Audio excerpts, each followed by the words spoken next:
Bismillahirrahmanirrahim. Assalamualaikum warahmatullahi wabarakatuh.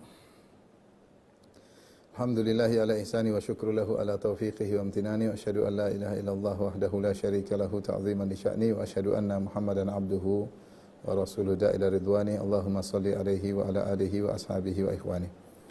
Para dokter, para hadirin hadirat yang dirahmati oleh Subhanahu wa taala, kita lanjutkan bahasan kita dari Kitabul Adab, masuk pada bab yang ke-12, bab man busita lahu fir rizqi bisalatir rahim, yaitu bab tentang orang yang dilapangkan rezekinya karena menyambung silaturahmi. Al-Imam Al-Bukhari berkata, qala haddatsani Ibrahim bin Al-Munzir qala haddatsana Muhammad ibnu Ma'an qala haddatsani Abi an Sa'id bin Abi Sa'id an Abi Hurairah radhiyallahu anhu qala, dari sahabat Abu Hurairah radhiyallahu anhu, semoga Allah meridhoinya, beliau berkata, sami'tu Rasulullah sallallahu alaihi wasallam yaqul, aku mendengar Rasulullah sallallahu alaihi wasallam bersabda, man sarrahu an yubsata lahu fi rizqihi, siapa yang ingin senang jika ingin agar rezekinya dilapangkan, wa an yunsa'alahu fi atharih, dan agar umurnya dipanjangkan, falyasil rahimah, maka hendaknya dia menyambung silaturahminya.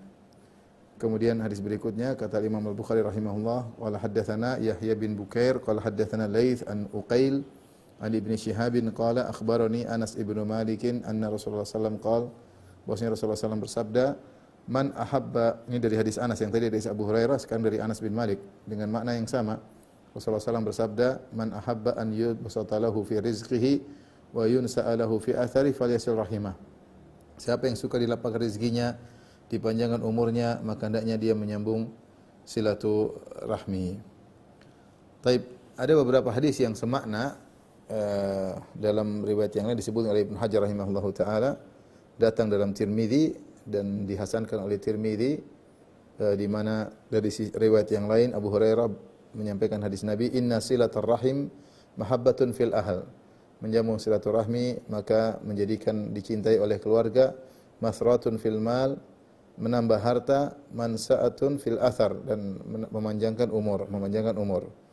Kemudian juga di dalam Musnad Imam Ahmad, ya, dengan perawi yang thiqat dari Aisyah radhiyallahu anha secara marfu', Rasulullah bersabda, silaturrahmi wa husnul jiwar wa husnul khuluq ya'murani diyar wa yazidani fil a'mar, bahwasanya menyambung silaturahmi dan bertetangga yang baik serta berakhlak yang baik akan menjadikan rumah menjadi makmur dan juga menambah dalam umur. Kemudian juga diriwayatkan dari Abdullah bin Ahmad dalam Zawaidil Musnad, dan juga diriwayatkan oleh Bazzar dan disahihkan oleh Al-Hakim dari hadis Ali bin Abi Thalib radhiyallahu ta'ala anhu, beliau berkata, ada tambahan, wa yadfa'u anhu mitatassu wa yadfa'u anhu mitatassu, bahwasanya siapa yang menyambung silaturahmi akan menolak dari penyambung tersebut kematian yang buruk.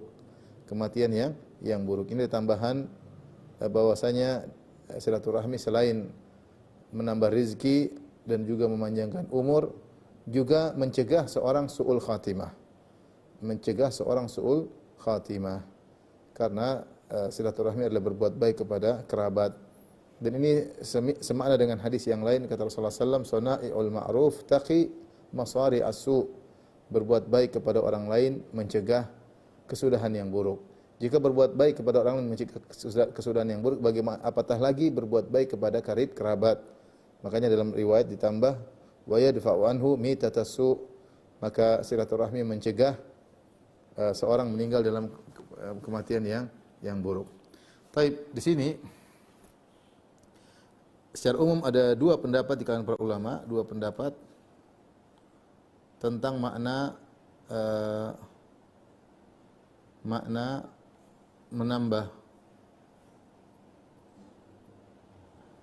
umur,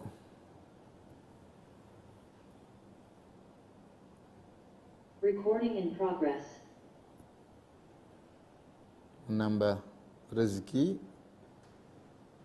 dan menambah umur. Apa maknanya?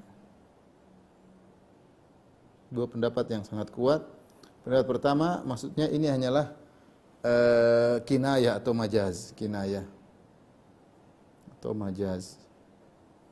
Pendapat yang kedua, ini adalah hakikat. Itu benar-benar bertambah.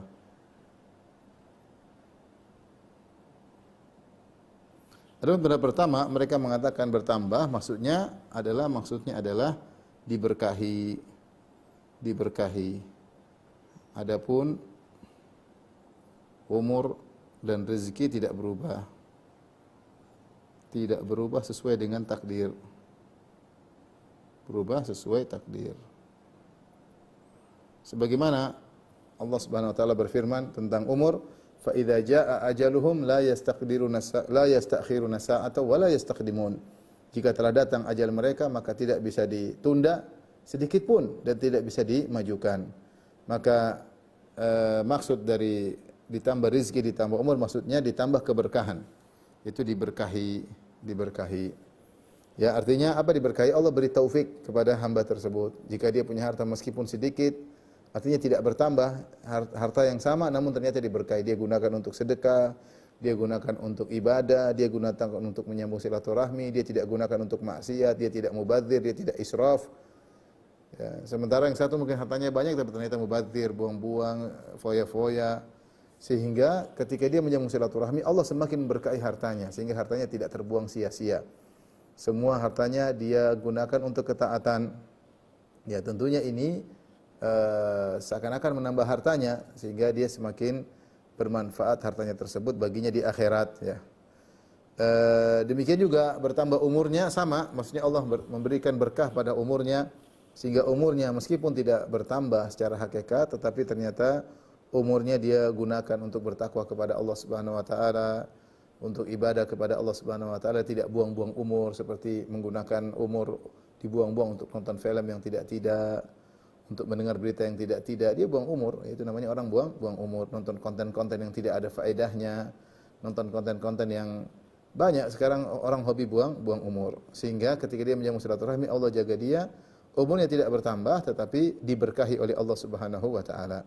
Kata Ibnu Hajar ini semisal seperti Allah ketika ma ja'ani anna Nabi sallallahu alaihi wasallam taqasara a'mar ummatihi binisbati ila a'mar man madha. Kata Ibnu Hajar seperti Nabi ketika melihat umur umatnya sedikit dibandingkan dengan umur umat-umat sebelumnya, fa atahu Allahu lailatul qadar, maka Allah berikan kepada umat ini lailatul qadar sehingga umurnya tidak bertambah tapi siapa yang dapat lailatul qadar seakan-akan dia beribadah 83 tahun lebih sehingga diberkahi ketika dia beribadah kepada Allah di lailatul qadar. Taib. Apa bentuk berkah? Bentuk berkah di antaranya umur digunakan untuk ketaatan, yaitu digunakan umur dan harta digunakan untuk ketaatan. Ini contoh. Sehingga ya jadi berkah, ya. Contohnya misalnya dia diberi taufik berilmu, meninggalkan ilmu yang bermanfaat. Yang bermanfaat. Atau diberi taufik oleh Allah Subhanahu wa taala untuk sedekah jariyah. Harta dia tidak bertambah tapi ketika dia jadikan sedekah jariyah maka seakan-akan hartanya bertambah karena pahalanya mengalir terus, ya. Contoh misalnya anak soleh diberi anugerah anak soleh. Anugerah anak soleh. Sehingga selalu mendoakannya, ya. Kemudian juga dikenang oleh orang, disebut-sebut, dipuji-puji oleh orang-orang setelah meninggalnya. Setelah meninggal. Ini contoh zikrul jamil. Zikrul jamil, orang-orang puji dia, dan ini seperti doanya Nabi Ibrahim alaihissalam, wa ja'alli lisana sidqin fil akhirin. Jadikanlah bagiku lisan yang jujur di orang-orang belakangan. Sebagian menafsirkan bahwasanya maksudnya itu zikrul jamil, yaitu orang-orang akan memuji-muji Nabi Ibrahim setelah dia meninggal. Ini benar, Nabi Ibrahim alaihissalam dipuji oleh seluruh umat, baik Yahudi maupun Nasara maupun kaum muslimin. Jadi ketika sering dipuji-puji seakan-akan masih hidup, seakan-akan umurnya panjang, Ini tafsiran yang pertama, bahwasanya rezeki dan umur tidak bertambah karena tidak akan merubah takdir tapi diberkahi. Adapun tafsiran yang kedua, Maksudnya tambahan tersebut secara hakikat, yaitu berubah. Rizki benar-benar bertambah. Benar-benar bertambah. Umur juga benar-benar bertambah.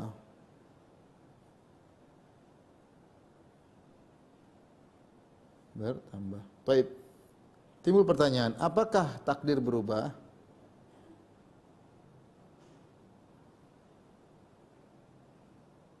Untuk ini kita perlu jelaskan, dijelaskan pada berikutnya. Jadi takdir, catatan takdir. Catatan takdir ada dua ya, di Lauhil Mahfuz, di Al-Lauh Al-Mahfuz. Lauhul Mahfuz ya. Maka ini tidak akan pernah berubah. Tidak akan pernah berubah. Sebagaimana kata Nabi sallallahu alaihi wasallam, rufi'atil aqlam wa jaffatis suhuf. Rufi'atil aqlam, pena diangkat, sudah tidak mencatat lagi, tidak berubah. Kemudian lembaran kering, jaffatis suhuf, lembaran kering. Jadi tidak akan berubah. Ini di Lauhil Mahfuz. Yang kedua, di lembaran catatan malaikat, di lembaran catatan malaikat. Maka ini bisa berubah, ini bisa berubah. Allah isyaratkan dalam surat Ar-Ra'd ayat 13. Ar-Ra'd ayat 39, surat 13 ayat 39.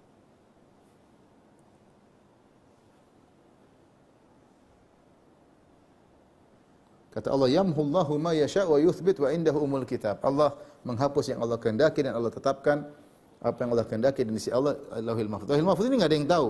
Ini isinya enggak ada yang tahu. Ini rahasia Allah. Rahasia Allah.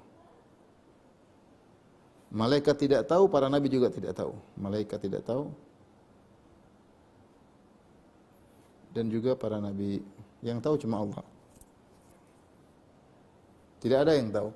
Adapun malaikat disuruh catat, seperti malaikat disuruh catat ketika hamba masih janin.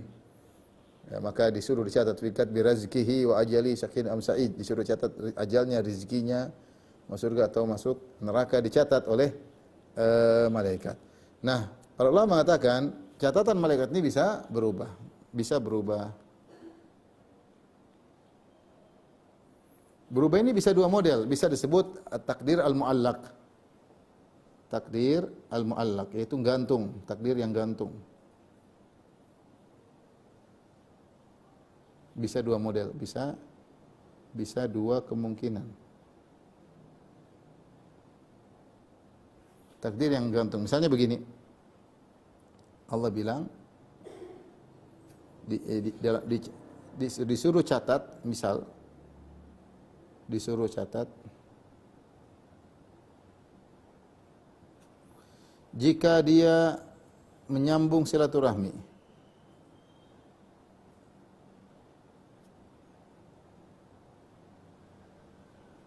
umurnya ditambah 30 tahun. Jika menyambung silaturahmi, umurnya ditambah, rezekinya ditambah 2 miliar misalnya. Misalnya. Jika tidak menyambung, maka tetap. Jika tidak menyambung, maka tidak berubah. Menyambung, maka tidak ditambah. Baik. Namun di Lauhil Mahfuz sudah tercatat yang ini atau yang ini, kemungkinan A atau kemungkinan B. Ini malaikat tidak tahu, malaikat catat dua-duanya. Ternyata nanti dia nyambung silaturahmi, ternyata ditambah, berarti dia milih yang ini ditambah. Nah, apa yang terjadi, apakah dia terjadi A atau B, ini sudah tercatat di Lauhil Mahfuz. Ini kemungkinan pertama. Yang tercatat si A atau si B sudah tercatat di Lauhil Mahfuz. Ini kemungkinan. Kemungkinan yang kedua, dicatat oleh malaikat, benar-benar dicatat. Lalu Allah suruh hapus. Dan ganti. Dan ganti. Dengan takdir baru. Nah, takdir baru inilah yang ada di Lauhil Mahfuz. Ini yang di Lauhil Mahfuz.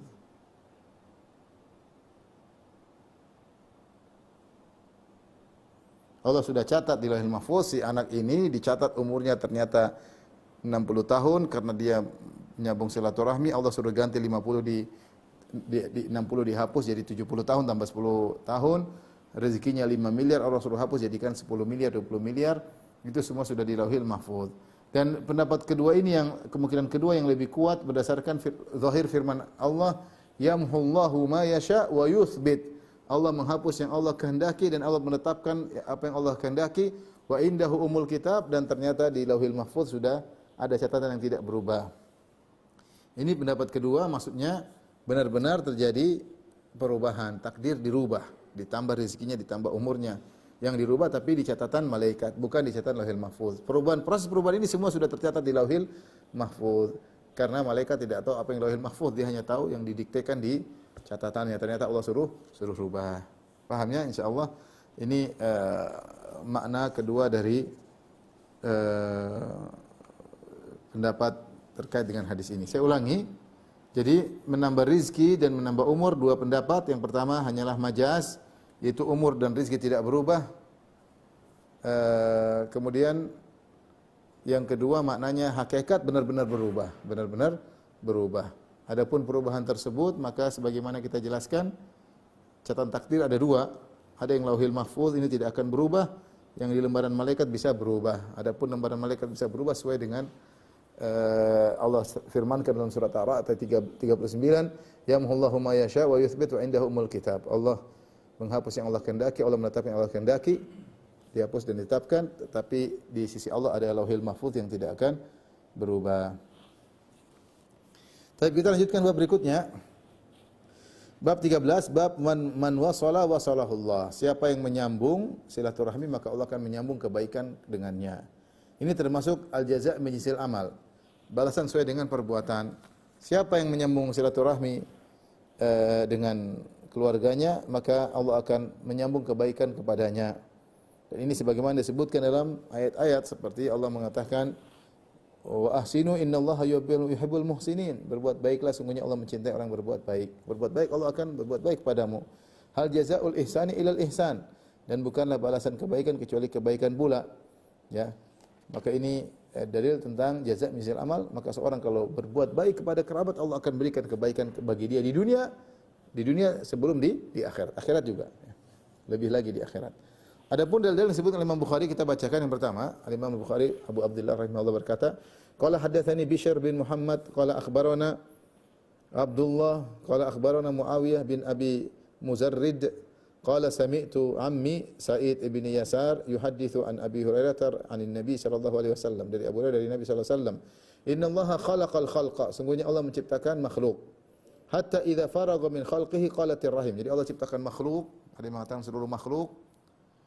Kemudian setelah selesai dari menciptakan makhluk, datanglah rahim. Rahim datang, kemudian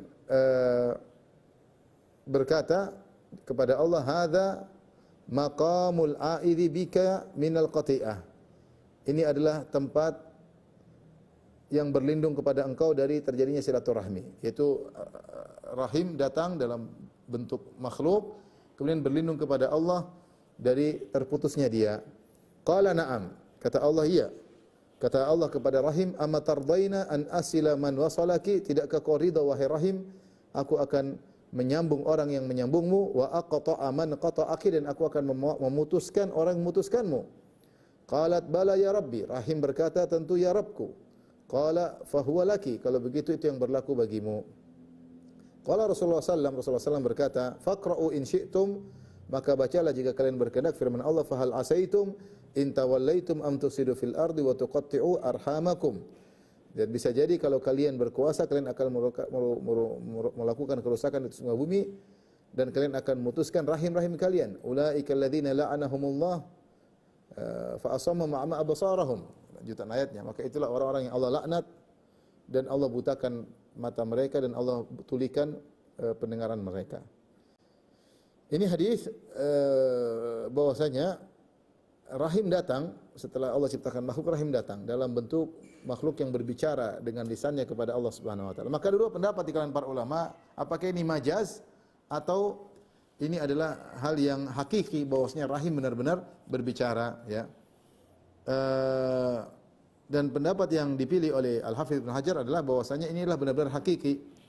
Kata Ibnu Hajar, arjah li salahiyatil qudratil amati lidzalik. Ini lebih mungkin bahwasanya benar-benar hakiki rahim datang berbicara kepada Allah karena Allah kekuasaannya tanpa batas. Ya. Tanpa batas, ya. Oleh karenanya Allah bisa saja menjadikan rahim dalam bentuk suatu yang konkret. Jadi rahim itu sebenarnya kan suatu yang abstrak, tapi Allah bisa jadikan konkret dan seperti ini banyak dalam syariat. Contoh seperti amal soleh ditimbang pada hari kiamat. Kalau amal soleh kan suatu yang abstrak, baca Quran, zikir abstrak. Tapi untuk ditimbang bagaimana caranya, Allah bisa bikin suatu yang konkret, diletakkan daun timbangan. Bagaimana caranya urusan Allah Subhanahu wa taala. Yang penting nanti ada daun timbangan dan Allah menjadikan suatu yang abstrak dalam bentuk suatu yang konkret untuk ditimbang. Contoh lagi suatu yang abstrak menjadi suatu yang konkret seperti misalnya bacaan Al-Qur'an, ya. Bacaan Al-Qur'an pada hari kiamat kelak kata Rasulullah SAW, Iqra'u surat Az-Zahrawain, yaitu Al-Baqarah wa Ali Imran, fa innahuma ya'tiyani yaumal qiyamah ka'annahuma ghayayatan aw ghamamatan. Bacalah surat Al-Baqarah dan Al-Imran, sungguhnya pada hari kiamat kedua surat tersebut akan datang dalam bentuk awan yang menaungi orang pada hari kiamat kelak. Jadi datang dalam bentuk yang konkret. Padahal bacaan Quran itu sesuatu yang abstrak. Contoh lagi, misalnya Rasulullah sebutkan ketika dalam kuburan, Rasulullah mengatakan bahwasanya seorang akan bertemu dengan datang seorang yang tampan, yang mukanya berseri-seri. Maka penghuni kubur bertanya, "Man anta? Siapa engkau?" Maka orang tampan tersebut berkata, "Ana amaluka saleh." Aku adalah amal solehmu ketika di dunia. Itu amal soleh datang dalam bentuk orang yang tampan berseri-seri menemani penghuni kubur. Sebaliknya ketika datang seorang laki bermuka garang, mengerikan, bau busuk, maka penghuni kubur bertanya, "Man anta? Siapa engkau?" Maka orang tersebut berkata, "Ana amaluka sayyi." Aku adalah amal dosa-dosamu ketika di dunia. Ini di sini amal datang dalam bentuk yang abstrak, datang dalam bentuk konkret. Maka mudah bagi Allah Subhanahu wa taala. Contoh lagi seperti Allah menyebutkan bahwasanya yu'ta bil maut ala hayati al-kabsyah, bahwasanya pada hari kiamat kelak al-kabsyah Allah akan datangkan maut dalam bentuk kambing yang akan disembelih di antara surga dan neraka. Padahal kematian adalah sesuatu yang abstrak, tapi datang dalam bentuk sesuatu yang konkret untuk disembelih sehingga pada hari kiamat tidak ada lagi kematian. Maka dikatakan kepada penghuni surga, khuludun la mauta fihi, penghuni surga kalian akan kekal, tidak ada kematian sudah disembelih, ya. Dan seperti ini banyak. Maka mungkin saja Allah hadirkan rahim dalam bentuk makhluk kemudian berbicara kepada Allah. Ini dipilih oleh Ibnu Hajar karena Allah Maha Kuasa atas segala sesuatu, ya. Maka dia berbicara, dia mengatakan hadza maqamil a'idh. Ini tempat aku berlindung kepada Engkau ya Allah. Aku berlindung dari sikap memutuskan silaturahmi. Maka Allah mengatakan kepada rahim, "Amma tardaina an asil man wasalaki?" Tidakkah kau ridha kalau aku menyambung orang yang menyambungmu? Itu Allah akan berikan banyak kebaikan. Allah menyambung dengan cara Allah Subhanahu wa taala. Kalau kau mendekat, Allah akan mendekat kepada orang yang silaturahmi. Kalau kau berbuat baik, Allah akan beri kebaikan dan banyak kebaikan yang Allah berikan kepada orang yang menyambung silaturahmi. Sebaliknya, wa aqta aman qata'aki. Apakah kau ridha aku memutuskan kebaikan dari orang yang memutuskan engkau wahai rahim? Kata rahim, "Bala, saya setuju ya Allah." Maka Allah mengatakan, "Fahuwa laki." Itu yang berlaku padamu. Ini dalil bahwasanya seperti saya sebutkan di awal, al-jaza' misal balas dengan perbuatan. Maka seorang hendaknya jangan ragu-ragu menyambung silaturahmi. Kapan dia menyambung silaturahmi, maka banyak kebaikan yang Allah akan sambung kepada dia. Kebaikan dari berbagai macam kebaikan, diberi taufik, diberkahi hartanya, diberkahi umurnya, disehatkan tubuhnya. Banyak kebaikan yang Allah berikan. Banyak kebaikan Allah berikan. Ya, tadi diselamatkan dari su'ul khatimah. Ya, diselamatkan dari su'ul khatimah, ya. Saya kenal seorang, subhanallah, dia rajin menyambung silaturahmi. Padahal dia ibadah mungkin kurang, ya. Di akhir hayatnya Allah beri taufik sehingga kemudian dia mulai rajin beribadah, mulai mengaji sampai akhirnya meninggal dalam kondisi berzikir kepada Allah Subhanahu wa taala, ya. Kenapa? Karena dia hobi menyambung silaturahmi. Hobi menyambung silaturahmi. Kalau masih ada orang-orang tua yang masih hidup dari tantenya atau orang tuanya atau khalahnya, maka dia berusaha berbuat baik kepada mereka. Ya. Karena dia suka menyambung silaturahmi, maka Allah anugerahi kematian yang indah. Oleh karenanya kalau ingin dihindarkan dari su'ul khatimah, sambung silaturahmi. Jangan ragu-ragu, ya. Jangan ragu-ragu. Baik. Hadis berikutnya, Imam Bukhari berkata, qala hadatsana Khalid ibnu Makhlad, qala hadatsana Sulaiman, qala hadatsana Abdullah bin Dinar an Abi Salih an Abi Hurairah radhiyallahu anhu an Nabi sallallahu alaihi wasallam qala, Nabi sallallahu alaihi wasallam berkata, "Inna rahim sujnatun minar rahman." Sungguhnya rahim adalah sujnah dari Rahman. Sujnah itu kalau kita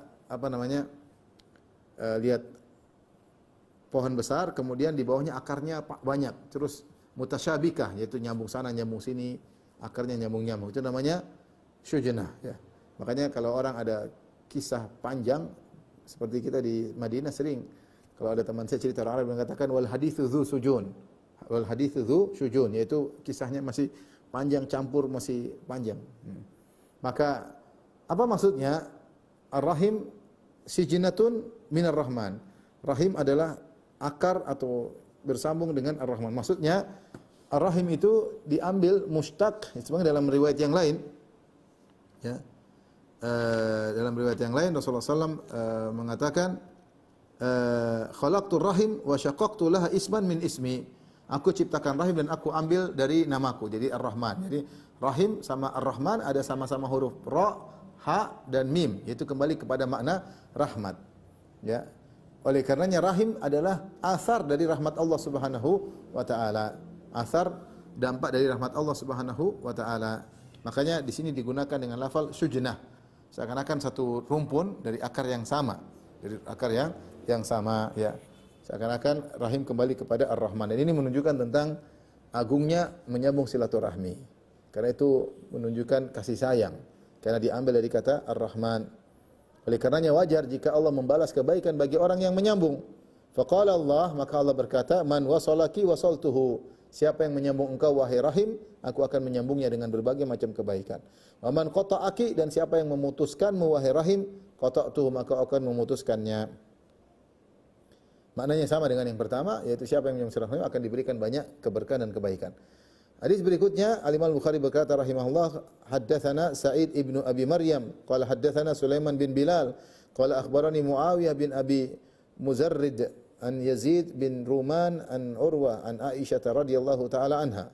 Zaujin Nabi sallallahu alaihi wasallam, dari Aisyah istri Nabi sallallahu alaihi wasallam, ani Nabi sallallahu alaihi wasallam, Nabi sallallahu alaihi wasallam bersabda, ar-rahim sijnatun, faman wasalaha wasaltuhu wa man qata'aha qata'tuhu. Sama maknanya, rahim adalah sijnah, tadi akar yang saling sambung menyambung, ya, mutasyabikah, bersilang-silang. Siapa yang menyambungnya maka aku akan sambung kebaikan baginya, dan saya memutuskan silaturahmi maka aku akan memutuskan kebaikan darinya. Taib. Bagaimana cara menyambung silaturahmi? Ya.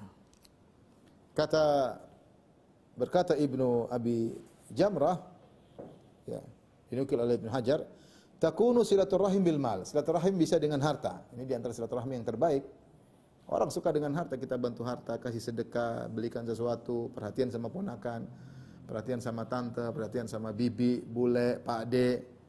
Yang bisa kita kasih, kita kasih. Ya, ini silaturahmi yang terbaik dengan apa? Dengan harta. Wa bil aun alal hajah, di antaranya dengan membantu keperluannya. Bisa dengan tenaga, dia ada perlu apa kita bantu, perlu pasangkan ini, perlu bongkarin ini, perlu ngangkatan ini. Ingat kerabat punya keistimewaan di sisi Allah Subhanahu wa taala, maka kita harus membantunya, ya. Membantunya. Bahkan Allah mengatakan ciri-ciri penghuni surga orang bertakwa, kata Allah, wa atal mala ala hubbihi dzawil qurba. Orang yang memberikan harta, dalam surat Al-Baqarah kata Allah, wa atal mala ala hubbihi dzawil qurba. Dia memberikan harta yang dia cintai, padahal dia suka dengan harta tersebut, kepada karib kerabat. Jadi kita berusaha kalau bantu karib kerabat, benar-benar harta yang kita sukai, uang yang kita sukai, barang yang kita sukai, kita kasih. Ya. Itu ada keutamaan, ya. Rasulullah bersabda, Allah berfirman, lan tanalul birra hatta tunfiqu mimma tuhibbun. Kalian tidak akan mencapai kebajikan yang sungguhnya sampai kalian menginfakkan apa yang kalian cintai. Di antaranya kita infak kepada karib kerabat dengan yang kita cintai.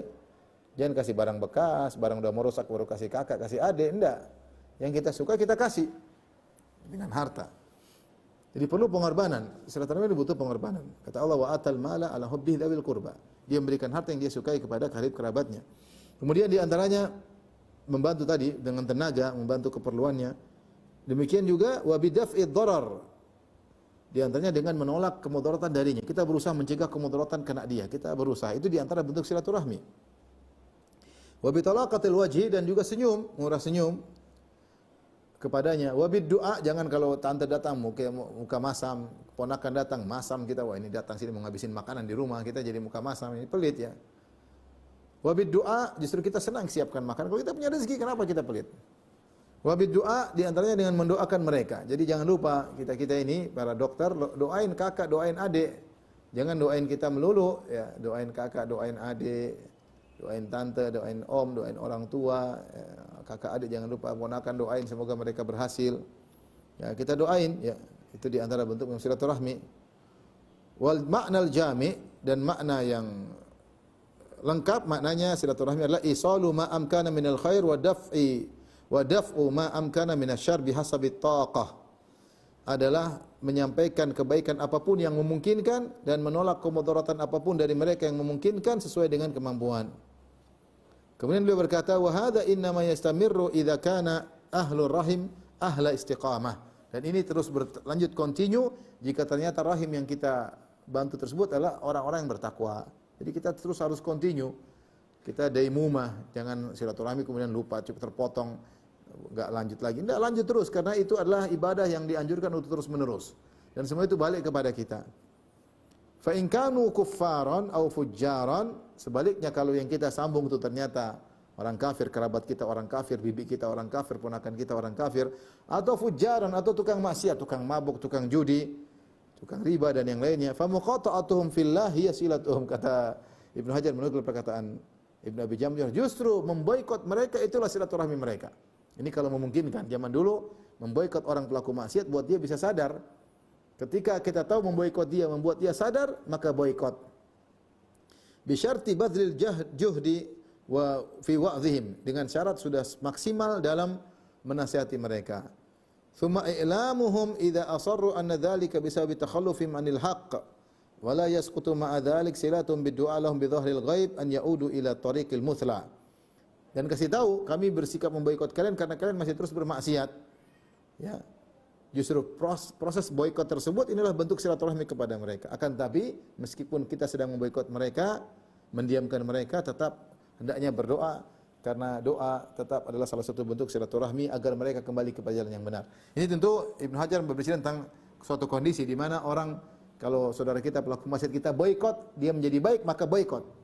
Tapi zaman sekarang tidak semudah itu. Kita boikot dia semakin apa? Semakin jauh. Maka lihat situasi dan kondisi. Siapa dari kerabat kita yang kalau kita boikot dia menjadi baik karena dia pelaku maksiat atau orang kafir menjadi baik, maka boikotlah. Boikotnya itu adalah bentuk silaturahmi. Karena di antara bentuk silaturahmi adalah berdakwah, dakwahi mereka agar mereka kembali kepada jalan yang lurus. Kalau enggak, mendoakan mereka. Baik. Kita lanjutkan bab berikutnya, bab ke-14. Bab tuballur rahimu bibilaliha atau bibalaliha. Bahwasanya rahim dibasahi dengan basahannya, itu bilal atau balal, dari balal maknanya ada yang mengatakan adalah nada, yaitu embun, yaitu basah. Di sini syariat mengungkapkan menyambung silaturahmi dengan embun atau air yang basah karena silaturahmi butuh dibasahi sehingga menjadi semakin kuat, karena air itu kalau digabungkan dia semakin kuat, sifatnya menguat. Embun dia membulat ya. Sebaliknya orang-orang yang putus silaturahmi seperti kepanasan ya, membuat tercerai-berai. Maka silaturahmi dibasahi ya. Adapun memutuskan silaturahmi artinya mengeringkan hubungan kerahiman karena mencerai-beraikan, membuat terpecah. Baik. Al-Imam Al-Bukhari berkata, qala hadatsani Amr bin Abbas, qala hadatsana Muhammad bin Ja'far, qala hadatsana Syu'bah an Ismail an Abi Khalid an Qais bin Abi Hazim anna Amr bin Al-As qala, Amr bin Al-As radhiyallahu anhuma, Amr bin Al-As radhiyallahu ta'ala anhu berkata, sami'tu Nabi sallallahu alaihi wasallam jiharan ghairu sirrin. Aku mendengar Rasulullah SAW berbicara dengan terang-terangan, bukan dengan berbisik-bisik. Yaqulu, yaitu di hadapan para sahabat. Rasulullah berkata, "Inna ala abi, sungguhnya keluarga abi titik-titik ya." Yaitu ada yang disebutkan siapa? Qala Amr fi kitab Muhammad bin Ja'far Bayat. Itu ada yang apa namanya? Bayat itu tidak terhapuskan. Sebenarnya ini ada lengkapnya dalam riwayat yang lain tapi terhapuskan.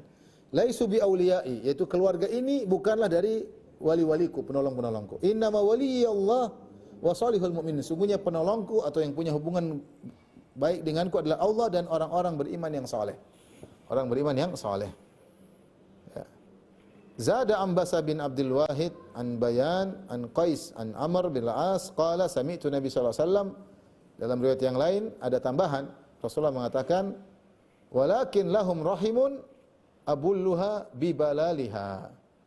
Tetapi aku dengan mereka ada hubungan kekerabatan, ada rahim dan aku akan membasahi kerahiman kami, yakni asiluha bisilatiha, yaitu akan menyambungnya dengan menyambung silaturahmi.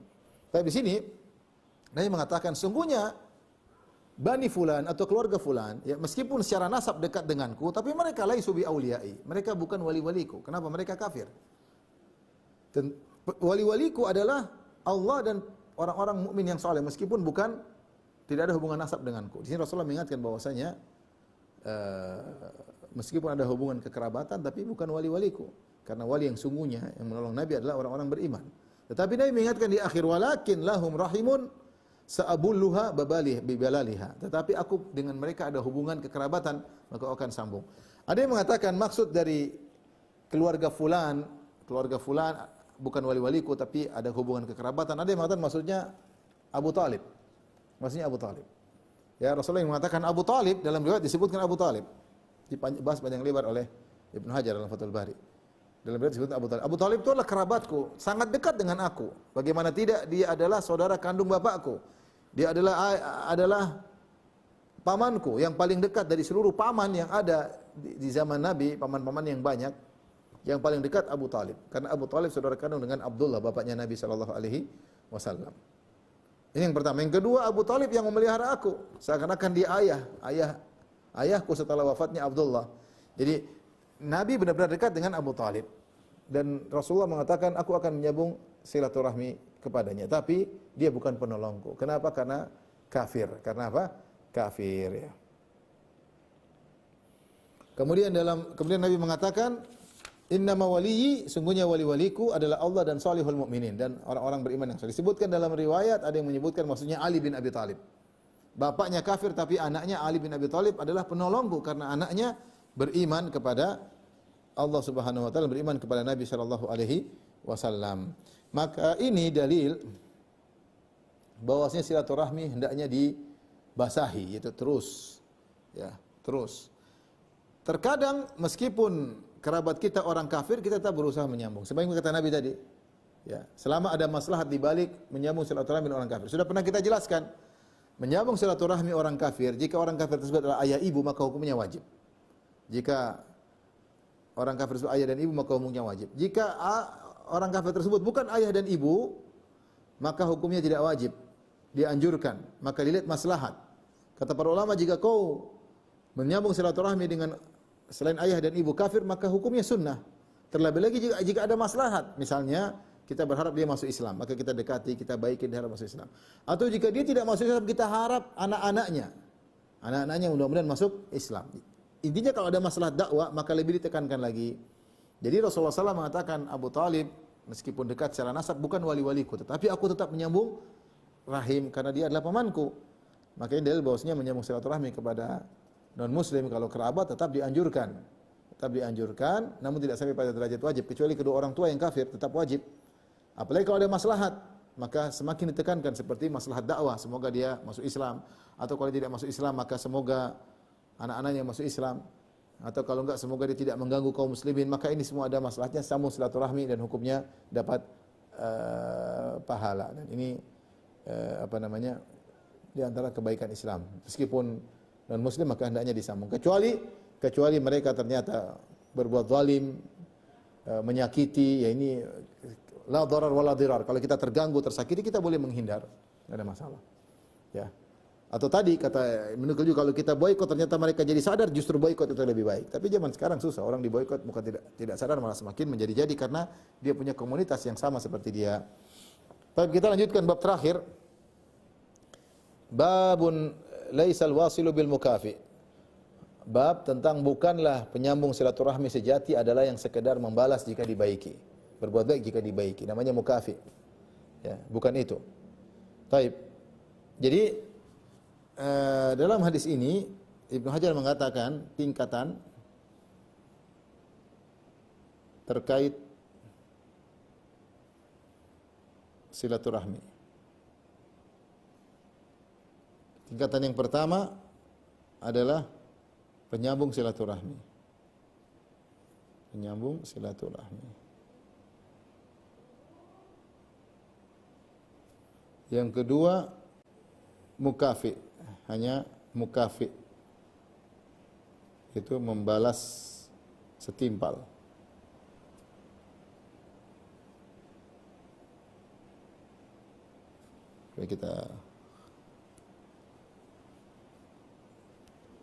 Yang pertama penyambung. Itu al-wasil. Al-wasil. Yang kedua pembalas setimpal.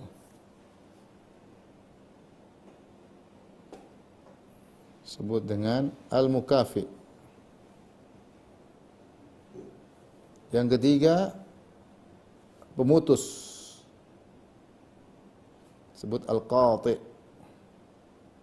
Pemutus. Baik. Siapa penyambung silaturahmi yang sesungguhnya? Yang sesungguhnya adalah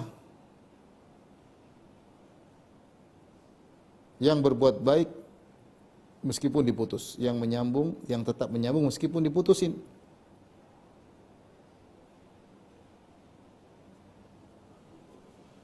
Meski diputusin. Meskipun buruk dia balas kebaikan, buruk dia balas kebaikan. Ini penyambung silaturahmi sejati.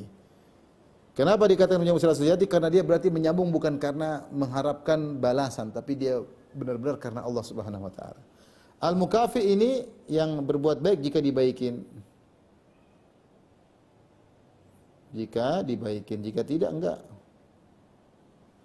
Pemutus yaitu dibaikin malah dibalas dengan keburukan ya. Tidak membalas kebaikan dengan kebaikan.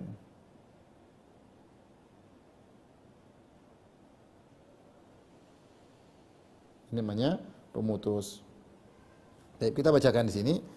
Imam Bukhari berkata qala haddatsana Muhammad bin Katsir qala akhbarana Sufyan anil A'mash wal Hasan bin Amr wa Fitr an Mujahid an Abdullah bin Amr qala Sufyan lam yarfa'ahu al-A'mash ila Nabi sallallahu alaihi wasallam wa rafa'ahu al-Hasan wa Fitr. Ani Nabi sallallahu alaihi wasallam, dari Nabi sallallahu alaihi wasallam beliau berkata qala laisal wasilu bil mukafi. Bukanlah penyambung sesungguhnya silaturahmi yang hanya membalas setimpal, enggak. Walakinil wasilul ladzi idza quti'at rahimuhu wa salaha. Tetapi penyambung silaturahmi sesungguhnya yang jika diputuskan silaturahmi maka dia tetap menyambungnya, dia tetap menyambungnya. Maka ini penyambung silaturahmi ini yang luar biasa. Diburukin dia baikin, dia burukin dia baikin. Seperti dalam hadis ada seorang berkata, "Ya Rasulullah, inna li qarabatan asiluhum wa yaqta'unani wa uhsin ilaihim wa yusi'una ilayya wa ahlumu anhum wa yajahluna alayya." Ya Rasulullah, saya punya kerabat. Saya sambung, mereka putusin hubungan. Saya berbuat baik, mereka berbuat buruk, ya. Dan saya sabar, mereka tidak sabar. Kata Nabi, "La in kunta kama qult fa ka'annama tusifuhumul mal wa la yazalu 'alaika minallahi dhahirun ma dumta 'ala dzalik." Kata Nabi, kalau kau senantiasa begitu, Allah akan kirim penolong bagimu. Yaitu ini luar biasa. Dia keluarga buat baik, dia balas kebaikan, buat baik, balas kebaikan. Tapi idfa billatihi ahsanu sayyi'ah, balaslah keburukan dengan kebaikan. Ini susah, tapi ini penyambung silaturahmi. Dilihat, makanya terkadang seorang berbuat baik sama kerabat tidak dibilang syukran, tidak, malah terkadang diejek, terkadang cuma segini ngasih, terkadang ini apa cuma sesekali ngasih, terkadang diomongin, ya. Justru ketika itu pahala silaturahmi sempurna, karena seorang menyambung silaturahmi tidak berharap pujian dari mereka, malah diburukin, ya. Maka ini memang berat, tapi kalau orang bisa begini maka dia penyambung silaturahmi yang sungguhnya. Tapi yang mukafi, yang membalas dengan setimpal. Apakah dia pemutus silaturahmi? Jawabannya tidak, dia tidak pemutus silaturahmi karena dia balas. Ya. Tapi apakah dia dianggap menyambung silaturahmi ini? Al-mukafi ini yang model kedua ini, apakah termasuk penyambung?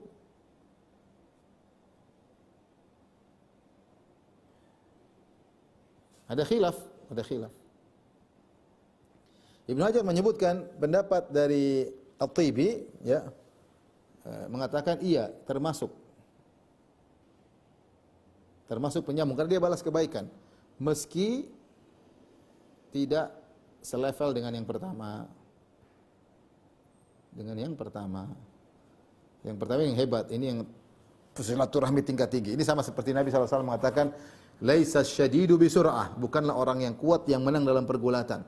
Wa innama syadidu alladhi yamliku nafsahu indal ghadab. Orang yang kuat yang bisa mencegah amarahnya ketika sedang marah, bisa mengontrol amarahnya ketika sedang marah. Padahal orang yang menang gulat juga kuat, tapi ini bukan kuat yang sejati. Benar dia kuat, tapi ada kuat yang lebih sejati. Ya, ini sama. Seperti innama sabru inda sadamatil ula. Kesabaran yang sungguhnya adalah ketika hantaman pertama. Baik, Ustaz, kalau dia pertama tidak sabar, kemudian yang kedua dia sabar, setelah sehari dia sabar, tetap juga dibilang orang sabar. Cuma sabar sesungguhnya yang pertama. Nah, sama seperti ini, orang yang membalas kebaikan-kebaikan tidak dikatakan dia pemutus, dia tetap penyambung silaturahmi, tapi levelnya di bawah. Ini pendapat pertama, pendapat At-Tibi. Pendapat yang kedua, pendapat Ibnu Hajar, tidak penyambung dan tidak pemutus. Tidak pemutus. Maka Ibnu Hajar menyebutkan level ada 3. Jadi mukafir tidak akan penyambung, tapi tidak juga pemutus. Dia antara penyambung dan antara pemutus. Kenapa? Dia hanya berbuat baik kalau dibaikin. Kalau dibuat buruk dia tidak balas kebaikan. Bisa jadi dia balas dengan keburukan, ya. Adapun al-qati membalas kebaikan dengan tidak membalas kebaikan-kebaikan. Orang berbuat baik dia tidak balas. Bahkan dia mulai cari masalah, bikin keburukan. Ini namanya pemutus silaturahmi, dan ini dosa besar tentunya. Kata Nabi sallallahu alaihi wasallam, la yadkhul jannata qati'. Orang yang memutus silaturahmi tidak masuk surga. Maka semoga Allah menjadikan kita termasuk penyambung silaturahmi, ini yang terbaik. Namun ini perlu perjuangan dalam kehidupan berkerabat, tidak semudah yang kita bayangkan. Bagi satu grup terkadang menyinggung, ada yang tersinggung, ada yang mudah tersinggung, ada yang sombong, ada yang macam-macam. Kita sabar, kita cari pahala. Cari pahala dengan berinteraksi dengan mereka. Kalau bisa arahkan, kita ajak ngaji, apalagi semua ikut ngaji, subhanallah, pahala kita besar. Karena di antara silaturahmi yang terbaik adalah memberi kebaikan sebisa mungkin. Di antara kebaikan terbaik adalah hidayah. Kalau kita sebab hidayah mereka, maka luar biasa. Tapi sampai di sini saja kajian kita kepada para dokter. Insyaallah kita lanjutkan kesempatan yang lain. Wallahu ta'ala bisa kalau yang bertanya saya persilahkan. Baik Ustaz, terima kasih. Sudah beberapa pertanyaan yang masuk. Yang bacakan yang pertama terkait dengan silaturahmi, apakah aku hanya untuk kaum kerabat atau yang berhubungan darah, ataukah yang berhubungan karena ikatan pernikahan? Apakah sama dengan ziarah? Terima kasih Ustaz. Atau ziarah? Kalau yang dimaksud dengan rahim, jadi kerabat ada 3, ya. Kerabat ada 3. Induk.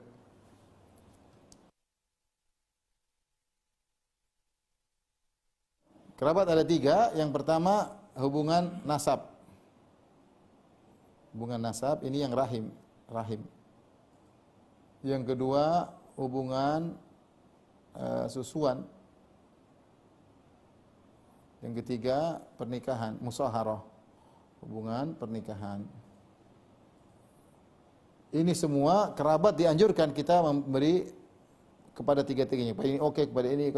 Tapi yang sangat ditekankan ini rahim, yang sangat ditekankan. Semuanya juga berdapat pahala, tapi ada prioritas. Yang prioritas adalah yang rahim. Yang rahim tadi sudah kita pernah jelaskan, yaitu ayah, ibu, kakak, adik, tante, om, ponakan, anak, kakek, nenek, itu ring pertama. Ini yang paling diutamakan. Bukan berarti kita melalaikan yang lain, enggak. Saudara susun juga disambung, keluarga pernikahan juga sambung, mertua kita juga sambung, ipar juga, kerabat karena pernikahan, maka itu juga dianjurkan. Tapi yang paling utama adalah rahim. Jangan sampai kita salah prioritas. Adapun secara umum kaum muslimin, maka itu dikatakan ziarah, atau ada yang mengatakan menyambung silaturahmi karena agama, tapi tingkatan berbeda tentunya. Yang datang dalam hadis-hadis maksudnya yang ini, rahim ini. Allah alam bisawab. Jadi yang nantinya mendapatkan keutamaan seperti umur panjang. Ya itu yang ini, rahim yang ini. Yang lain juga dapat pahala, cuma yang spesifik yang ini rahim. Karena rahim maknanya rahim, rahim ibu. Jadi ada hubungan apa? Nasab. Terima kasih Ustaz. Mungkin pertanyaan dari Aziza, barakallahu fikum Ustaz. Manusia mempunyai kehendak sendiri dan tidak dipaksa. Pertanyaannya adalah, apakah gerakan hati manusia itu atau berubah kehendak itu pasti mengikuti apa yang sudah Allah takdirkan dalam Lauh Mahfuz? Atau apakah manusia bisa menciptakan kehendaknya sendiri yang berbeda daripada yang ditulis di Lauh Mahfuz? Allah mengatakan dalam Al-Qur'an liman syaa minkum